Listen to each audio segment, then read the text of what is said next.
Hi, Anne. Okay, so just a quick summary of the stuff we went over there today. So the first thing is on posture.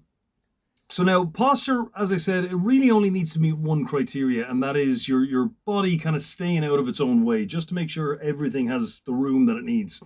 So basically, if so, assuming you're sitting, and the same applies standing, just make sure that you're straight up. Your upper body is coming up, shoulders back just a little bit, nothing extreme. And as well as that, make sure that there's no unnecessary tension. So a lot of people, as I was saying, hold tension in their shoulders, neck, maybe forehead, as is the case with me. So just it can help to just kind of roll your shoulders a little bit, and then just let them drop. Same with the neck, just kind of around a little bit, and make sure that there's no tension there anywhere. Kind of some people kind of rub out the face as well, just to make sure that's nice and relaxed. But remember that tension, particularly around here, is restriction. So we really don't want that. So the next thing we went over was the breathing.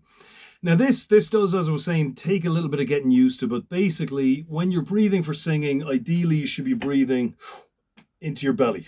So in other words, this shouldn't be happening, right? The chest coming up, shoulders up, all of that. So we want to take it all down here.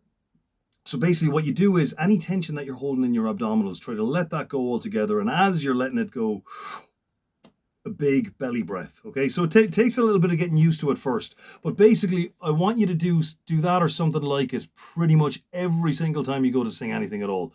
The reason being is because when you take a breath up here, there's a whole lot of pressure coming down on it that kind of just makes you want to throw it all back out again, whereas you get a much steadier, much more controlled release from down below.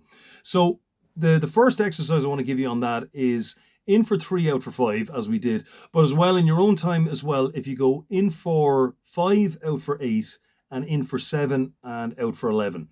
So a good set of those would be maybe 3 of each, three of each different timings of the different timings. So that would be in for 3, out for 5, 3 times, and so on. And just make sure as well, particularly on the longer ones, the longer exhales, that you're not kind of using your lips to resist the air, because we want all of that control coming from here, from the diaphragm, which is the muscle that pulls and pushes your lungs open and closed.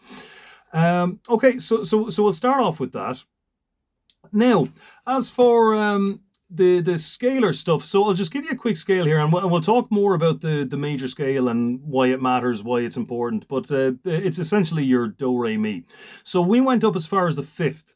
So what that means is, so we started off on a C note. So the Power of Two by the Indigo Girls, that's in the key of C, and more on what that means later. Basically, just means it kind of centers around the note of C, or the chord of C. So what we'll do is we'll start off on a C. So remember, posture up and make sure there's plenty of open space here. Obviously, never sing kind of with an almost closed mouth, kind of singing through your teeth like that. Always bring it down and make room for it. So that way, that resonance has space to happen, right? So instead of something more like that, right? Think wide as you're singing it. So we went up to the third note in the scale first, which was and as I was saying, when you're doing this exercise, you want to try and avoid sliding with the notes. So so we want to try and avoid that. Now, that may or may not be appropriate depending on what you're singing, but for scalar work, we want nice, discrete notes, good separation between them. Okay, so we'll try that a couple of times, just and then we can come back down on it as well.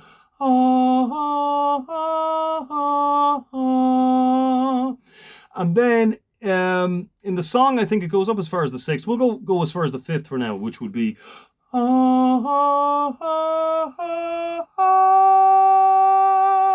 and when you're getting up there, we spoke a little bit about falsetto. Now, falsetto is basically, falsetto is as opposed to full voice, that light, heady kind of tone that happens, that it sounds like or feels like it's coming more from here than it is from your chest. So allow the air that airflow to carry you up rather than tension, right?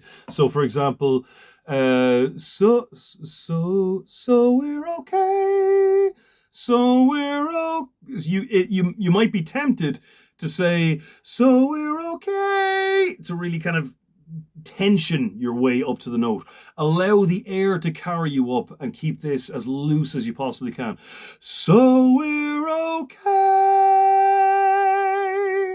We're fine. Now you can do it with a more full voice as well, but for now we'll just focus on the lighter falsetto style for those higher notes.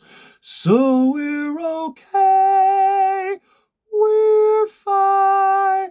Baby, I'm here to stop your crying. So that's always a good idea too, just to make sure you're sure of the pitch, right? Before you ever sing anything, make sure you know exactly what the first note. So we're okay. We're fine. So I want you to sing it like that. Slow it down as much as possible and go and really feel the pitch change from one note to the next. And so that's kind of where we left it. So I want you to sing that whole chorus. Add on a couple of extra songs as well. You might just write them down and then text them on to me if you're not on Spotify. That's not a problem. And so the breathing exercises: in for 3, out for 5 3 times, in for 5, out for 8 3 times, in for 7, out for 11 3 times as well. So so 7 and 11. That's obviously a very slow rate in and out, and always really focus on the belly. And the main thing as well, of course, is just during the week and in general, sing as much as you possibly can. Okay, that's kind of the main thing. And remember as well that the mistakes, your voice going a bit wobbly here or there, that's part of the process. You cannot improve without that happening on a somewhat regular basis. So just don't try to worry as little as you possibly can about that, because remember that the limitations that a singer comes up against more often than not are mental as opposed to technical or physical. So just so try to care a little bit less about the mistakes and just sing. Just throw the voice up there. As I always say, particularly when you're getting up on those high notes, hoist it up. So we're okay. Really kind of, and your face should reflect that as well. Obviously, we don't want, so we're okay. There's a mismatch there that will have an effect on how it sounds, believe it or not, as well. So face into it as well. Okay, so that's pretty much the first lesson summarized anyway. So if you have any questions during the week, just let me know, and I'll see you next time. Have a good one.